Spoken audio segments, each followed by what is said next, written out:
Good evening, everybody. Thank you to Trauma Care for inviting me to do this webinar, and I hope it's of interest to you and worth spending your Thursday evening listening to. I'm very happy to answer questions about anything related to this. So I've given this as a sort of very broad overview to bleeding, coagulopathy and coagulopathy management in trauma, but hopefully we can, there'll be questions to delve into some deeper aspects of it as you wish, and Dominic will collate those and we can go through them afterwards. Also keep one eye on the Twitter feed. I might be able to pick things up as we go. Bleeding.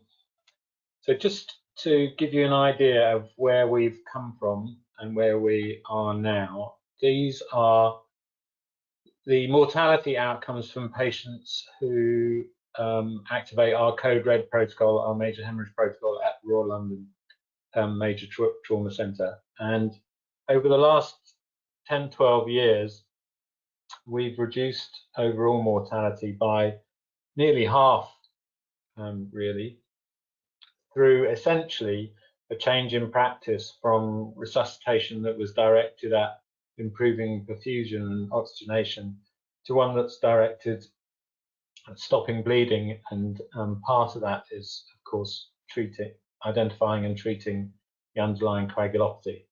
So you've got to stop bleeding surgically, but you can, alongside that, it's been a push to identify and stop coagulopathic bleeding.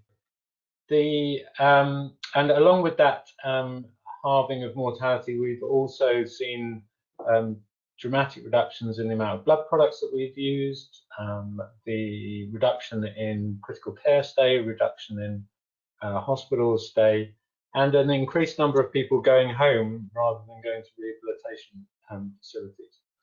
So a really big change in management, and much of which has been disseminated nationally and internationally through things like the NICE guidance and things.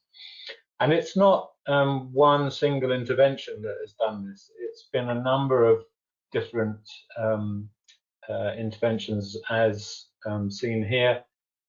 These are some of the big programs, but there's lots of other things that have gone along with this, including a lot of work that has been done around human factors and how to streamline access to theatres, to interventional radiology, improved care within trauma systems themselves, and of course now pushing a lot of the learning that's been happened in hospital into the pre-hospital arena with things like pre-hospital blood products and aggressive early temporary hemorrhage control with things like tourniquets, and junction control with things like Reboa being evaluated. So a lot has happened over the past 10-11 years ago, but really the idea that at the heart of this, trauma patients develop a coagulopathy that we need to identify and treat and prevent where necessary, has been the key to understanding and delivering this change. So what is trauma-induced coagulopathy? So at heart, I'm a surgeon and not a hematologist. So I can only really deal with it in the most simplistic of terms. So if I were to boil down trauma-induced coagulopathy or certainly in my head and for you, this is how I conceptualize it, if you like. There's actually two components to trauma-induced coagulopathy. There's acute traumatic coagulopathy, which is essentially the coagulopathy of being injured.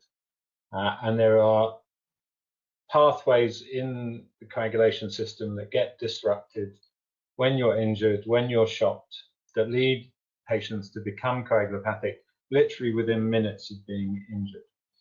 And there are different forms of this coagulopathy, although they coalesce into certain factors. So there's acute traumatic coagulopathy that patients start with. And then there's a resuscitation coagulopathy that develops because of how we resuscitate them, how we treat them. And so if you look at it in a sort of timeline point of view, if you look at trauma-induced coagulopathy over the time from injury, you start off with this acute traumatic coagulopathy as a result of the injury. And then as you resuscitate patients, as they bleed, they get a resuscitation-induced coagulopathy, which at some point often dominates the underlying acute traumatic coagulopathy. But there's certainly a period where the two coexist depending on how you're doing it. And then sometime into the resuscitation, possibly around 3 to 6 hours within it, there's a switch to a more prothrombotic picture where they flip from having this hypocoagulable, not clotting state that is acute traumatic coagulopathy to a prothrombotic state. And that's not really well understood at the moment. But certainly everything is happening very quickly and very upfront, and how you manage patients early determines their end state, if you like, and how well they come out of this. So that's the overarching picture of this trauma-induced coagulopathy, which is, if you get clear in your head, there are two components. One is endogenous and one is due to us. Then you begin to see how you're going to manage it, and that's essentially a combination of preventing your resuscitation-induced coagulopathy and then curing the underlying coagulopathy that has developed. And so if we tackle the resuscitation coagulopathy first, essentially, what we now conceptualize this as is hemostatic resuscitation or damage control resuscitation, which is the alternate name for it, if you like. And as I said before, that this prioritizes coagulation over perfusion while patients are bleeding. And it really is only for patients who are bleeding and only while they are bleeding. And during that time, you may sacrifice blood pressure, distal perfusion, oxygenation in order to preserve the body's ability to form a clot. And so the four pillars of hemostatic resuscitation are early hemorrhage control, which may be through surgery, maybe through interventional radiology, maybe temporary in some cases,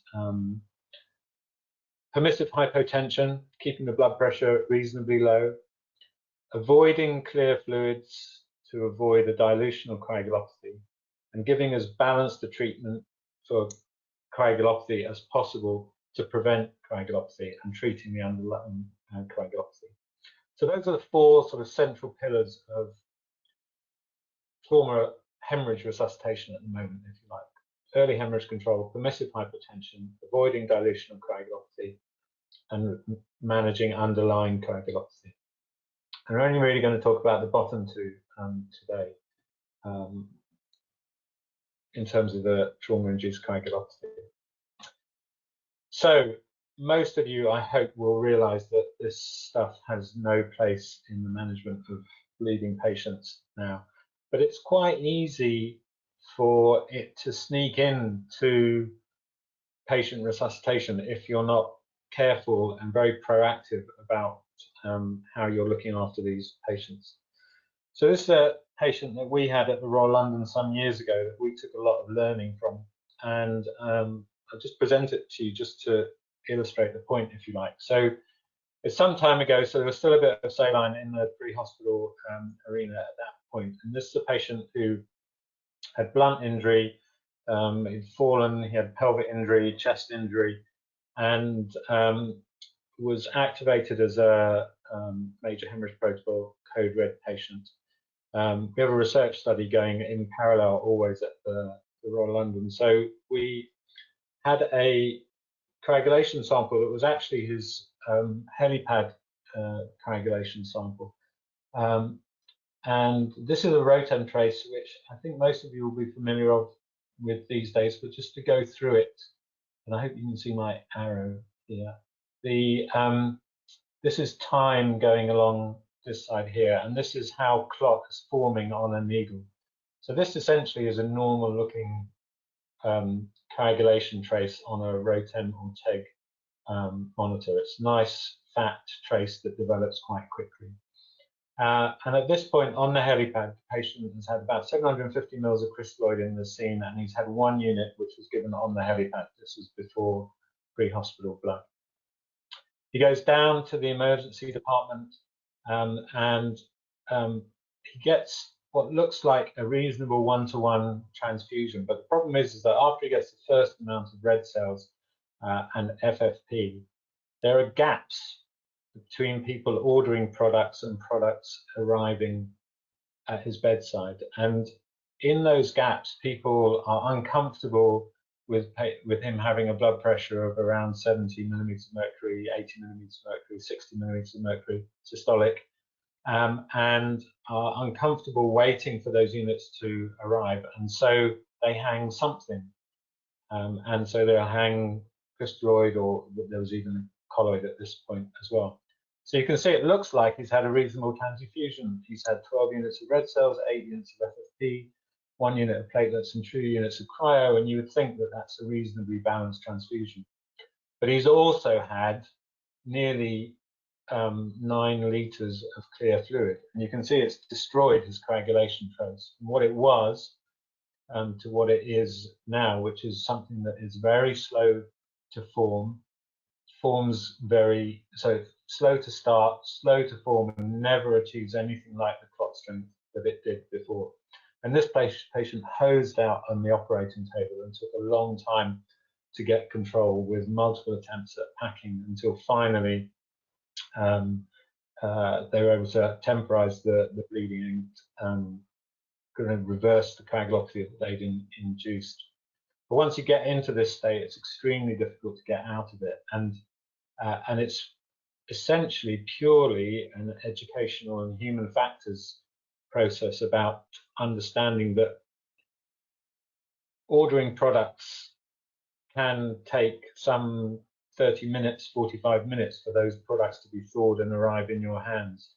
And so if you're not preempting them, even if you don't like giving crystalloid and colloid to patients, if you're not comfortable with permissive hypotension, these things can sneak into care, and quite quickly you can give several liters of crystalloid while you're waiting for products, and very quickly you will destroy somebody's coagulation.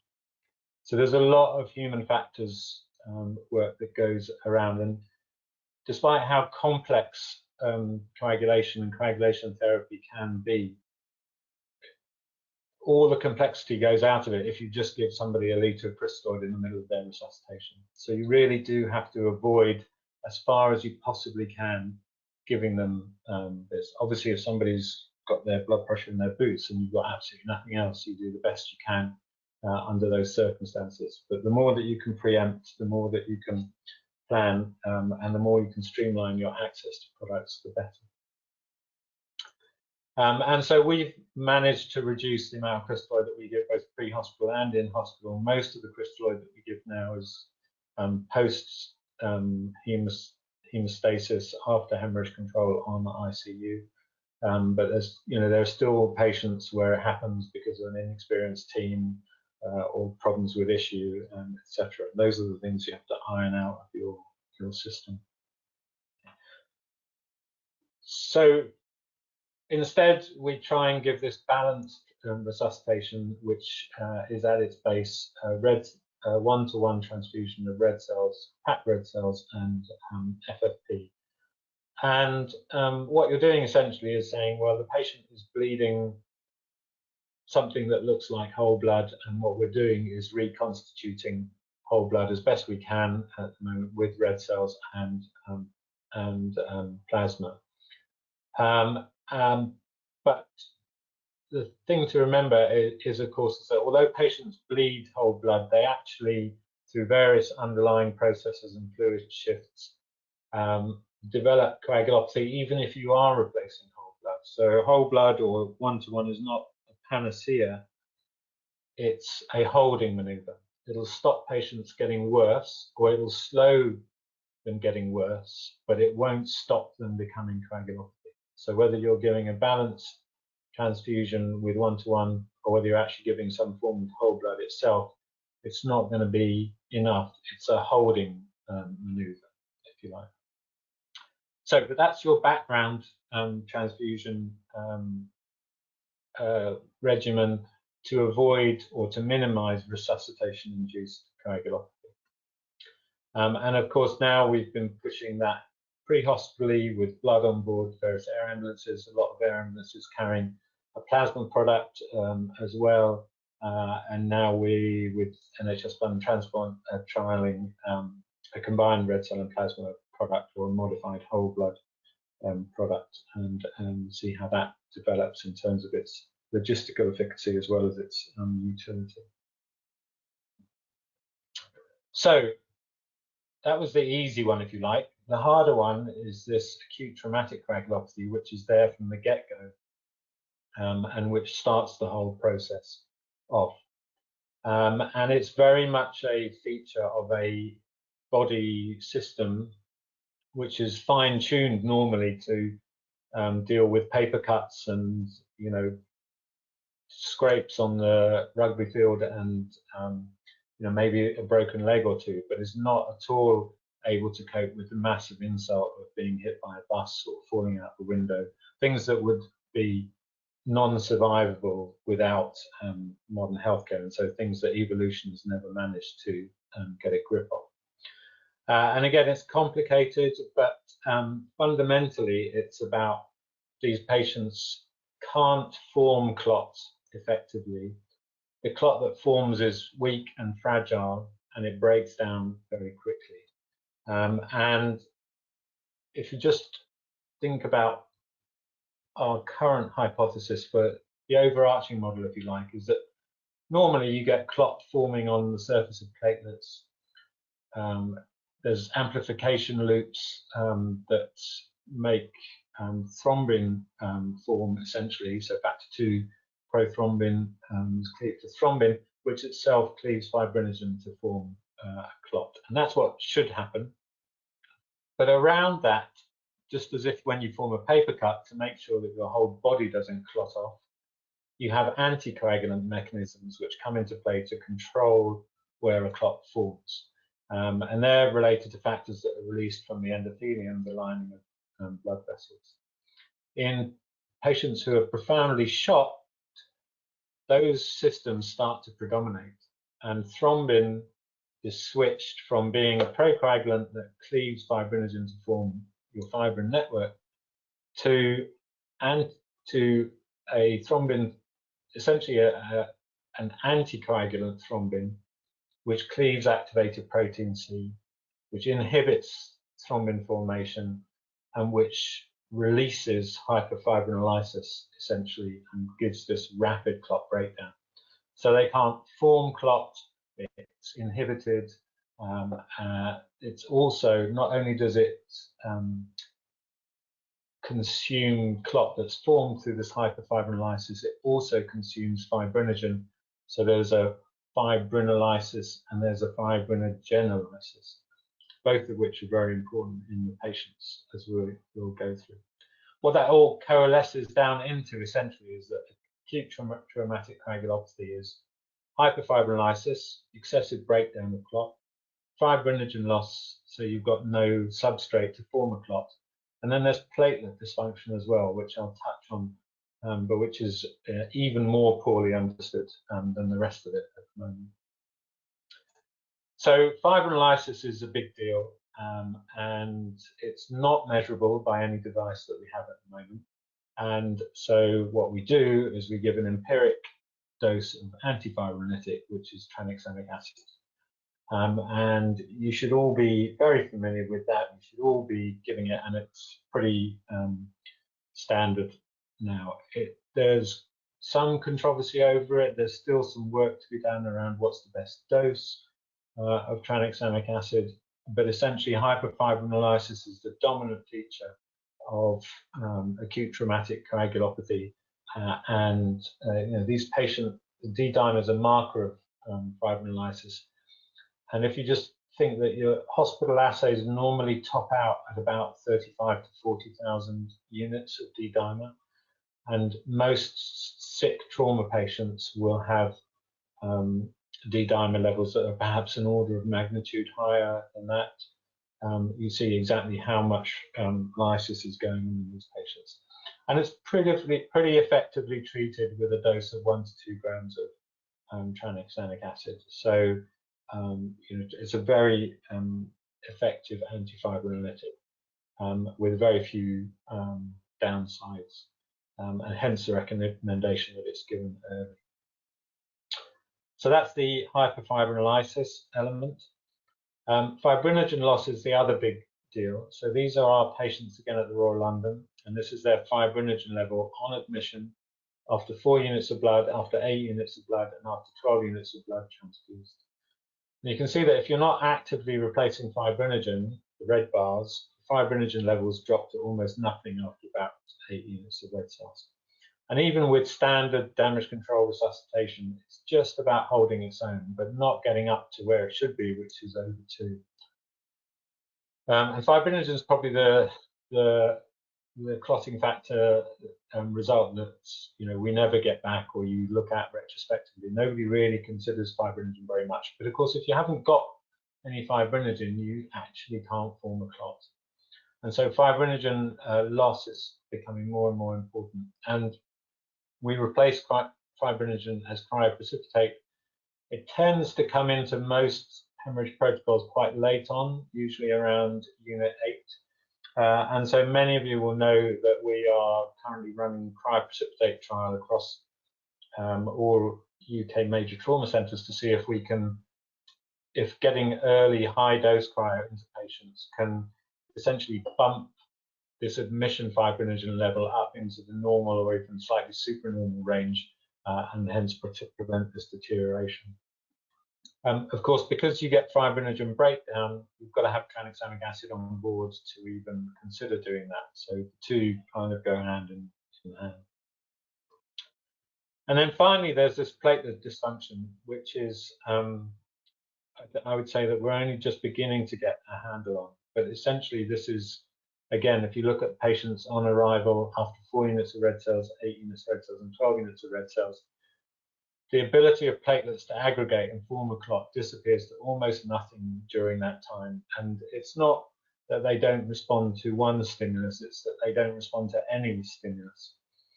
And again, platelets are supposedly what are there to form a primary clot and to form that clot with fibrin. So if your platelets aren't working, you can't really form a primary clot. The problem also is that if you give platelet transfusions, the same thing happens to them, it seems. And so it seems that they don't, they rapidly get inactivated and they rapidly end up not aggregating. But if you actually look at these trauma patient platelets, so this is electron microscopy of trauma this is electron microscopy of normal platelets. These platelets are happy, resting platelets, some of which look perhaps a little bit activated, but essentially these are normal platelets. If you look with an electron microscope at trauma patients, you see there are some normal looking platelets, but there are these things which used to be platelets, but are now sort of platelet balloons or platelet shells of what used to be platelets. And they've also been called zombie platelets. Essentially, they're platelets that have exploded and released all their intracellular contents. They're no longer able to do anything like aggregate anything, but what they do is they form a matrix on which you can activate thrombin. So it may be that platelets switch roles from aggregating to thrombin generating particles, but we don't know whether that's good or not, and we don't know whether if you give a platelet transfusion whether you want to be aggregators or thrombin generators. But whatever it is, platelet dysfunction is a found and key feature of acute traumatic coagulopathy, and platelet transfusions clinically appear to be effective in some types of coagulopathy. So it's a kind of watch this space area. But platelets are important, but we don't know why or how at the moment. So lots more to be done with platelet transfusion. So again, the 3 key areas then of this underlying coagulopathy are hyperfibrinolysis, which you treat with tranexamic acid, fibrinogen loss, which you look for and correct as far as possible, and platelet dysfunction, which we don't really know how to identify or manage at the moment, but probably platelet transfusions are important as you go along. And so people have looked at diagnosing these individual different components, and of course sending things to the lab is complicated, and so there's been a lot of interest in point of care machines like Rotem and TEG here to try and guide those therapies, we've and others have published algorithms on, you know, if you've got Rotem or if you've got TEG, how you can use those threshold levels on those devices to guide your coagulation therapy.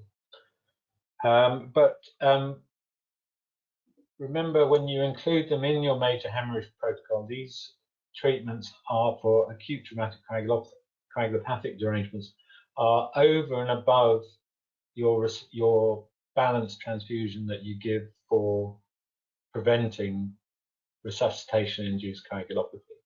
So it's not instead of one-to-one, it's as well as one-to-one. So if you like, what you're doing is preventing resuscitation coagulopathy by giving one-to-one resuscitation, and then you're testing as you go for additional coagulopathy that is present or may develop, and you're super supplementing then on top of your one-to-one additional cryo, additional platelets, possibly even additional plasma as needed. And so that's the sort of concept, if you like, of a hybrid approach to trauma-induced coagulopathy, which has recently been tested in the ITACTIC randomized controlled trial, which hopefully will be published soon. So a lot of work has gone into improving outcomes over the past 10 years, and what I've shown you today is essentially the distilled combination of that. What you can see, though, still is that about 1 in 4 people who activate your code-red protocol are going to die. And there's still quite a lot of opportunity for improving coagulation understanding and management in our patients and nationally, and also seeing how much of that belongs in the pre-hospital arena as well as in hospital. So in summary then, trauma-induced coagulopathy can be distilled down into these 2 areas: the endogenous coagulopathy of being injured and the resuscitation coagulopathy that we induce in people. And if you can think tranexamic acid for hyperfibrinolysis, fibrinogen replacement with cryo or otherwise for fibrinogen loss, and think about platelets and when you need them, but above all else, minimize resuscitation-induced coagulopathy and have a very streamlined approach to providing blood products to these patients. That's it. I don't have anything else to say as a base talk, but very happy to answer questions or clarify anything that you may want clarified or gone into in any more depth. So first of all, thank you so much for joining us tonight. First off, everybody that isn't a member, as I mentioned in the chat earlier, if you aren't a member, you do have a chance to purchase your CPD certificate. All you need to do is just scan the QR code that's on your screen in front of you. It will take you through to a little form, your feedback form, you fill that out and you can purchase your CPD certificate for just £1.99. Now, moving on, first of all, again, thank you so much for joining us tonight. Firstly, as I always like to do with these things, is there any updates or any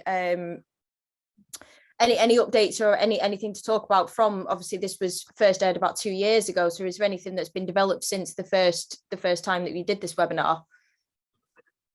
Yeah, evening. Yeah, so things are constantly moving in this field, as you can imagine. One thing, of course, is that the ITACTIC trial has been published now, which showed overall as an all-comer approach, no difference in survival. But as you looked into the sicker subgroups and the more coagulopathic subgroups, there certainly seemed to be signals that that approach was appropriate. I think as contrasted to things like the refill trial of empiric plasma-based therapy and other empiric trials, which seem to suggest that giving things blindly maybe isn't the right approach, and we need to get a bit more sophisticated with our management. But overall, I think the messages are the same. The biology is certainly being teased out in the same way. Wonderful. And I can see we've had 2 questions come in. The first one is, and feel free guys, now is the time to ask your questions if you want to get them in. I hope the questions aren't blocking anything. Brian has asked, an increasing number of older patients are being transitioned from warfarin to Pixaban, and more recently a word I cannot, I'm going to say clopidogrel. I cannot pronounce that at all. Yes, sorry. As everyone knows, I'm not medically inclined at all. How does this affect treatment in this context? So I think the short answer is we don't know. So warfarin, the vitamin K antagonist, is the older anticoagulant, which would be used for, if you'd had PEs, if you had an underlying thrombotic tendency, and AF as well was the other big indication for anticoagulation. Warfarin, I think, was harder to deal with. It caused more problems in terms of bleeding risk than the newer agents like apixaban and dabigatran do, the direct oral anticoagulants. But it is easier to reverse because it responds to emergent prothrombin complex concentrate. But having said that, I think the bleeding risks of the newer oral agents seem to be less severe, certainly. They are harder to pick up though. Clopidogrel's different as antiplatelet agent, which works like aspirin in reducing risk of arterial thrombotic diseases. So it's a platelet agent, certainly causes platelet inhibition. We don't really look for it. There's not a lot you can do if it's on board, but most of these things have a reasonably short half-life, such that if they haven't recently ingested it, then you've got a little bit of leeway within there. But I think for most of us, in reality, they don't affect our practice. Different if you've got an elderly patient who's had a head injury who's on one of these, where you do need to certainly warfarin do need to try and reverse it, and certainly consider reversing it if they've had it recently, within the past couple of hours with one of the DOACs. Wonderful, thank you so much. Marty has asked, head injury patients with abnormal, I'm going to guess that the acronym's ROTEM or ROTEM, do you correct even if minimal bleed? So I think management in the isolated brain injury patient is an area of active research at the moment. I don't think we know. It's certainly something that we haven't, most places don't routinely do a ROTEM test in patients with isolated brain injury. Whether you should correct or not, I don't think we know. That it's certainly a subject of active research for us. Wonderful, thank you. And April's also asked, is there a role for bigger doses of TXA? So I think the standard dose that's recommended is 1 gram and followed by a 1 gram infusion. A lot of places have moved to a 2 gram bolus and no infusion. There seems to be little reason why you would go above that dose. There are a few patients who break through if they undergo properly massive hemorrhage and need further dosing, which you pick up on a ROTEM, but they really are very, very few and far between. Okay, wonderful, thank you. So a couple of questions in the chat as well, which is a word I can't pronounce. Cryoprecipitate, the dosage of it, please. So we don't know again, and again, with all things related to dose, it depends how low you are as to how much you give. How much do you need to give to correct? The standard, I think, that we recommended in the iTactic trial was a 2 gram fibrinogen equivalent, or 2 pools of cryo. Sorry, a 4 gram equivalent, 2 pools of cryo bolus if fibrinogen was abnormal or FibTem was low. But you know, it very much depends on the results. Okay, wonderful. And another one, DJ in the chat has asked, sorry if I pronounced you wrong there, lots of ICU anaesthetics chat about glycocalyx playing role in coagulopathies, especially DIC later on. Do any of the 4 interventions act on this? So the glycocalyx is the sort of inner layer of the endothelium, and it loses its integrity essentially in shock. It's got high levels of factor VIII contained within it, so it does play a role in coagulopathy. Are there any? So I think the thing about the glycocalyx is we don't know if it's a marker of what's happened or if it's playing an active role in the coagulopathy. The treatments that we give are very much targeted to the coagulopathy, not the underlying cause of the coagulopathy. So although there might be peripheral effects, I think I generally say no, they don't, nor necessarily do they need to. See, yeah, from what I've gathered, it's a lot of sort of using your, I suppose, common sense more than anything of what is affecting what from the answers given as well and from the actual talk. So 2 last questions. Marty, again, thank you for asking another question, is do you use Rotem to guide TXA after first dose? So we use Rotem insofar as if it shows you that there's massive ongoing fibrinolysis, then we would give a second dose. But I think, again, it's a very, very small number of patients who actually break through that first 2-gram bolus. Fair enough. Okay. And the final question that we've had asked tonight from Jan, any protocol for giving Ca2+ in massive transfusion? Subject for debate. I think some people give calcium empirically along, they might give it with each pack of red cells or something like that. Some people give it straight off to these patients, whereas some people will act on a blood gas result. Again, I don't think there's a clear best way of doing it. I think you should monitor calcium and correct it when it's abnormal. Should you preempt that? I don't think we know whether there's a benefit to that or not. Wonderful. Thank you so much. So that is to say, thank you, Professor Brohi, for joining us tonight. That is to say, as usual, I did just spot onto a thing actually. Just so everybody who is with us tonight is aware, as I saw Suzanne, you said, obviously, I know you're running the London Marathon coming April. The positions for the London Marathon are open again because it's come forward this year. I know it feels like I was only talking about this a couple of months ago.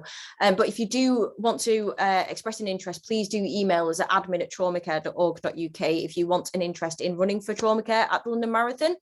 That is safe for Brohi. Thank you so much for joining us tonight. Short and sweet, but very, very informative. And that's what we love. You can pack so much information in such a short amount of time. And hopefully everyone has learned a lot from tonight. So that is left to say is to, as usual, thank Trauma Care's sponsors. So our first sponsor is Galen, who manufacture Penthrox. Penthrox, the first line emergency analgesic. As we all know, it is the inhaler that is used as a fast pain relief. It's been just taken up by the rugby union. They're using it on their pitches at the moment. So scan the QR code that's on your screen there to learn more about them. And if anyone needs to know sort of the ins and outs of how to use Penthrox, this sheet is available to send to you guys as well, in case any of you guys do use it, you're not entirely sure about it. This sheet I can send to you. And sponsored by Safeguard Medical. So Safeguard, they provide our mannequins that we see at a lot of our live events. They're a wonderful company. They create a lot of medical equipment. Scan the QR code that's on your screen there. You can find more about Safeguard Medical. Wonderful company, really lovely guys. Provide a lot of medical equipment, including mannequins that you probably use yourselves. So do check these guys out. And they also provide water gel. So what they do, as well as the medical equipment, they do water gel, which we know is used on burns. If you scan the QR code that's on your screen there, you will get the burn story given by the lovely Andrew Ormerod. Or you can just go to www.watergel.com to find out more. Icarus, the power of health. Icarus are an incredible company. They do live simulations for first aid and trauma scenarios. Really nice company. Lovely blokes that work there as well. Scan the QR code that's on your screen there. See how you can get involved in any of upcoming simulation events that they've got going on. Really, really good thing to get involved with. All goes towards your CPD as well. Definitely scan the QR code, find out more about them. And our newest sponsors, of course, World Extreme Medicine. So if you scan the QR code that's on there, you'll be able to see all about World Extreme Medicine. So they specialize in rural medicine. They specialize in sort of places in hostile environments as well, and austere environments. They also have CPD. They also have events and everything upcoming. Scan the QR code that's on your screen. Please do join in with all their upcoming stuff, because it all counts towards your same CPD portfolio. And that's it from me tonight. So a short and sweet webinar, but hopefully everyone has found a lot of worth from it. I certainly have learned something, mainly how to pronounce bizarre words, but hopefully you guys at home have learned a lot more. And as I said, your CPD certificates will be sent to you on Monday. If not, it will be Tuesday at the latest, but please do give us an email on Wednesday if you still haven't received them. If you're not a member, you'll get an email on Monday where I'll be sending out the links for you to be able to fill out your type form and get your CPD certificate sent to you. So that's all there is to say from me. So enjoy your evening, everybody, wherever you are. Stay safe and good night. And thank you, Professor Brohi, again. Good night.